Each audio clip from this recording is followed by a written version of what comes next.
Saudara mahasiswa Universitas Terbuka yang saya banggakan dan hormati, selamat berjumpa kembali di kelas online pada mata kuliah Perkembangan Peserta Didik SPIK 4002. Perkenalkan, nama saya Iwayan Saputra, SPD MPD, bisa dipanggil Pak Putra ataupun Pak Wayan. Senang rasanya saya bisa menyapa saudara-saudara pada kesempatan yang berbahagia. Jadi setelah menyelesaikan tuntutan SPIK 4002 ini, saudara diharapkan dapat menerapkan prinsip-prinsip perkembangan peserta didik dalam pembelajaran. Adapun materi dalam mata kuliah perkembangan peserta didik ini diorganisasikan sebagai berikut. Yang pertama adalah pengenalan teori dan prinsip dasar perkembangan peserta didik. Yang kedua adalah teori perkembangan kognitif dan perspektif budaya dan proses informasi. Berikutnya adalah tahap perkembangan bahasa dan kemampuan berpikir matematis.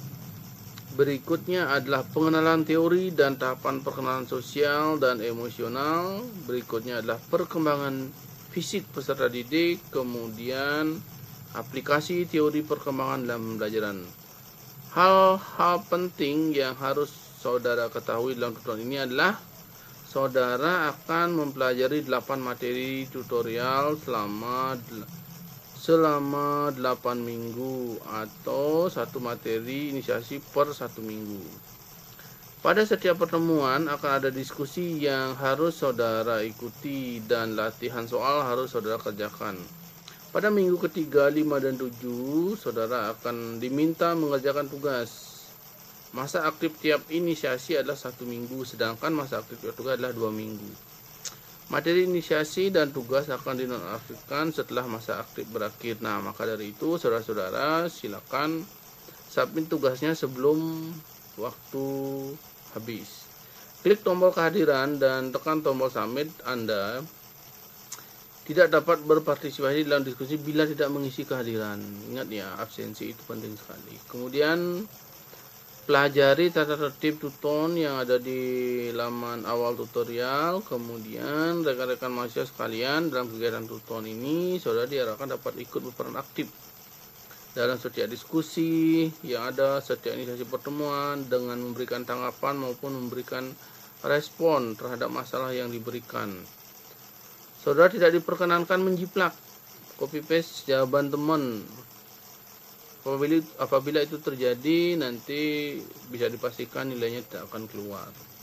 Begitu pula dengan penggunaan AI, saudara harus bijak menggunakan AI, jangan hanya copy paste, silakan diparafrase biar memenuhi kaidah atau unsur-unsur dari penulisan tugasnya.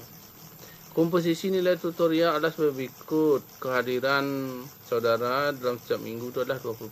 Ini nanti terakumulasi dalam nilai akhir ya. Partisipasi saudara dalam setiap diskusi adalah 30%. Jadi ada diskusi, silakan respon, berikan jawaban tanggapan terkait dengan diskusi yang disampaikan. Kemudian tugas 1, 2 dan 3 itu adalah 50%. Untuk itu saya berharap saudara aktif dan memberikan pendapat setiap topik diskusi. Kerjakan tugas dengan sungguh-sungguh sebagai bukti bahwa saudara benar-benar tidak hanya menginginkan selembar kertas yang berisi kata lulus, tapi ada ilmu yang saudara dapatkan. Materi lengkap mata kuliah ini dapat saudara baca di materi pokok BMP di Perpustakaan Digital Universitas Terbuka.